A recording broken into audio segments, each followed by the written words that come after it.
There is a lot to see in the new Yankee Stadium, which opened up in 2009. For any fans that wish to learn more about the history of the team and the ballpark, the Yankees offer daily stadium tours. It is a chance to get up close and personal to some areas normally off limits to the public.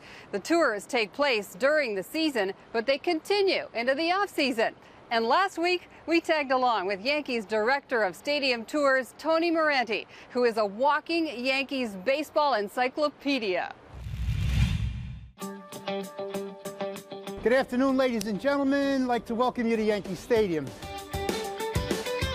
To bring this to the public and educate them on what we're about here is something that I relish, because it helps spread the word about what we're about in our history, which put us in as the premier sports team of the 20th century. Now there are 17 retired numbers and one retired plaque with a number on it. Now, these 17 numbers are all Yankees. You see the pinstripes starting with Lou Gehrig, Babe Ruth, Joe DiMaggio, Mickey Mantle, all the way out here to Mariano Rivera, the greatest closer in baseball history.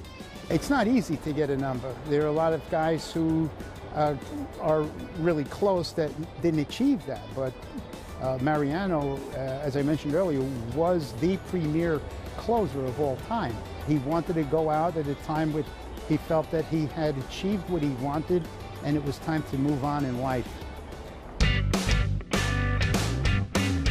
One of the major additions to the new ballpark that opened up in 2009 was the museum. Those exhibits that will be rotating all have a special theme behind them, and the fact that they're changing brings out maybe the same person to see each one of those changing exhibits, but it's all meant to appeal to the public.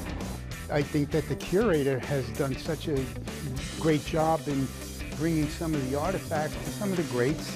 As you see in front of you, Mickey Mantle, and a chronology of his tenure with the New York Yankees going back to 1951 on through 1968. Babe Ruth and Lou Gehrig, the most dynamic 1-2 punch in game's history. You see Babe Ruth with number 3 here, Lou Gehrig number 4. They were 3rd and 4th in the lineup when the numbers were officially out in 1929 to identify the batting order. Winning is the most important thing in my life after breathing. Breathing first, winning next. That pretty much sums up what the boss was all about. So you get the idea that the guy was pretty tough when it came to business, but he did manage to bring the Yankees back up to the top rungs in sports for that last quarter of the 20th century and early 21st century. To be a part of this is still a wonderful thing, even though I've been doing it since 1979. The revenue that is accrued from the tours goes to a nonprofit arm of the organization called the Yankee Foundation, and that money gets back into the city coffers for recreation and educational programs for inner city youth. So it has a lot of good that it's bringing besides the history, and with that revenue going to these nonprofit part of the organization is very rewarding to me. For more information about Yankee Stadium tour dates and times, please visit Yankees.com.